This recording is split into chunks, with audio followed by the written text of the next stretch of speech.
If you're an American currently living abroad, what is one time that made you realize that America really messed you up? Literally early this morning, I dragged my ass to the embassy, which is an hour away from where I'm living in the Netherlands.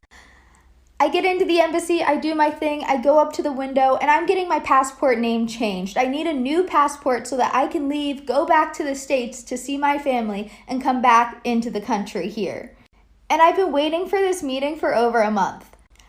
I give the woman all of my stuff, and she's like, okay, great, where are the stamps? And I had printed out a checklist from the embassy website, and there were no stamps on this checklist. But apparently, I needed to bring a couple of stamps so that way I could pay for the postage for the government to send me my passport, which I already have to pay for. And I already have to pay taxes in America, but I obviously don't see any of the benefit because I'm not living in the country. Why can't you just pay for my stamps? So now I have to wait 3 more months for another appointment to get my passport. So I'm moving to Portugal and I have somebody that's helping me with the visa process over there. And she's asking me questions about my income. And I say, yeah, I have a full-time job and I also run 2 businesses. And she's like, that's a lot. And I said, yeah, I do work about, anywhere from 80 to 110 hours a week. But, it's what's necessary right now. I need to take care of my son. I need to manage all these different things. And I need to be able to afford, a pretty good life. And she said, well, don't you make over what the minimum is required here in Portugal? And I said, yeah, no, I definitely do. But I need to be able to take care of all those other things. And she's like, how do you have time for your son? I'm like, well, it's not the amount of time that I'd like, but that's what's necessary. And it just was really clear to me, like with the confusion, that they actually have work-life balance and you just don't work yourself to death. You can actually enjoy your life. Hi. So I've been living in Spain for about 11 years, and this happened like 11 years ago. It was my first time going to the emergency room, and when, stomach problems, whatever, couldn't stop throwing up. And I go in, give the girl at the front desk my ID and my debit card. And she takes my ID, checks me in, hands both cards back to me. And I was like, oh, well, maybe I give the debit card, I pay at the end.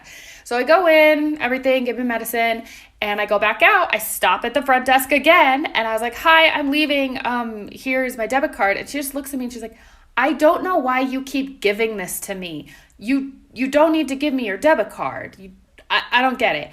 And I'm like, oh, you don't have to pay for health services, even in a private hospital. Okay, I have another one. When I was studying in Spain, we had our orientation the first week of classes, and our program director sat us all down and had to explain our health insurance to us and how it worked. And basically it worked that you paid like €1,000 for the semester and you got health insurance, like free health insurance for everything, covered everything.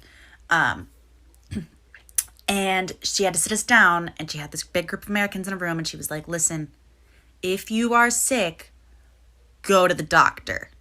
And we were all like, yes. And she was like, no, like Americans don't go to the doctor. You won't go to the doctor when you're sick. So I have to tell you every year to do this. And still kids will just put off going to the doctor because you're used to just like pushing through illness. No matter what it is, I don't care if it's a cold, go to the doctor. And she had to actually like spell that out for us.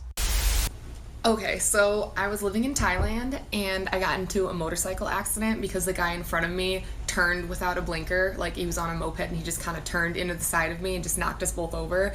And so my motorcycle landed on my knee and I couldn't walk, so they needed to call me an ambulance to go to the hospital. But like I was like, I can't afford an ambulance, so the whole time that they're like, the ambulance is coming and they're like putting me in the ambulance, I was like, how much is this gonna cost? How much does this cost? Like I someone can pick me up, how much does this cost? Because like in the States it could be like $4,000 to get a 15-minute ride to the hospital. And the guys just laughed at me and they were like trying to figure out the word for it, and they're like, free, it's free. And I was like, well, that's different. I'm a black person living in Japan right now, and yeah, so when you're in America and you're shopping, you're browsing, whatever, sometimes, not all the time, in my own experience, I've never had the experience of being followed around because of my skin color, because I just don't shop that often. And sometimes when I want to go get something, I know exactly what I want. I go in, I buy it, and then I leave. But here in Japan, when you go in and you're browsing for something, the employees are walking around to help you. So they may follow you, but they're not following you because of your skin tone. They're following you because they want to help you. They want to take the initiative and be right there when you need them, when you're ready to pay, if you have questions, whatever the case may be. Hey, I live in Ireland and I've lived most of my adult life here. I moved to Ireland in 1995.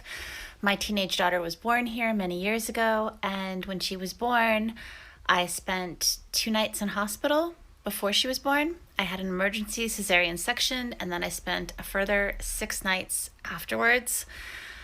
The total cost to me was 0. I kept asking them, like, are you sure no one wants my credit card? Like, do you want my details so you can send me the bill? And they would just like laugh, like, oh, you're American. There's no bill. So 8 nights in hospital, emergency procedure, 0 bill. So when I was in high school, I was a lifeguard, and during my lifeguard training, they taught us that before we even administer first aid or CPR, we had to ask for consent to avoid being sued. Now fast forward a couple of years, and I'm in London as a waitress, and my company sends me to go do CPR training. And while I'm there, they go over the same stuff that I learned in the States, but I notice that they're completely glossing over this one particular area. So I raise my hand and I ask, what are the laws here? Like, how do you avoid being sued if something goes wrong? To which every single person in the room starts laughing at me and says, oh, you're American, right? Yeah, no one here is going to sue you for trying to save their life. Okay, I have type 1 diabetes and I lived in Costa Rica. The very first day that I was there, my insulin pump stopped working. This was like some weird fluke, unrelated to anything else. But I didn't have a doctor yet or really know where to go, so I went to a pharmacy because I needed to get long-acting insulin so I could still treat my disease. And when I went to the pharmacy, the insulin was $20 for a vial.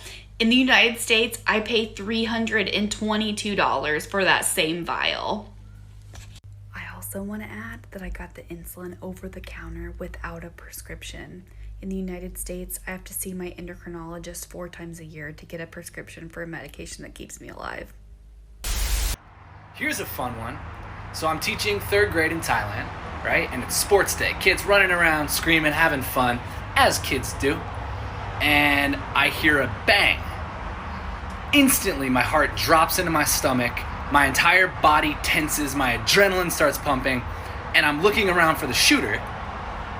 And then I realize I'm in Thailand, and people don't have guns, and they don't shoot children at their school. It was a balloon. A balloon popped. Fuck you, America. So I don't live abroad anymore, but for half of 2018, I lived in Germany, and I have so many stories. The town that I lived in had like a main plaza area, and there was a cafe in that plaza, so a couple of my other American friends and I decided to try it out one day, and there was a construction site nearby. We heard a really loud bang, and, you know, we kind of assumed that someone had fired a gun, and so we, like, ducked for cover, and then we were looking around frantically, trying to find, like, a place that we could run to or hide to get out of the situation, and then we realized that no one had shot a gun. No, it was a loud bang from the construction site. That's it. That's all it was. We'd been speaking in English, and we all have really obvious American accents, so all the Germans around us gave us these really sad looks, like, oh, these poor, poor Americans. I've lived abroad for a little over a year, and coming back for the holidays, I have really come to realize that the food in this country is garbage. Since leaving the US, I have lost about 40 pounds, and I have not tried to lose weight. I haven't been conscious that I'm losing weight. It just has naturally fallen off of me because food in other countries is not over-processed. It's not packed with sugar and preservatives and all of the things that are in the food here. And since being back, even for the short amount of time that I've been here, I have found it extremely difficult to maintain my weight, even though I'm not overeating. I'm eating basically the same diet I was eating abroad. It's simply the way the food is processed. So moral of the story, try eating organic as much as possible. This food is killing you.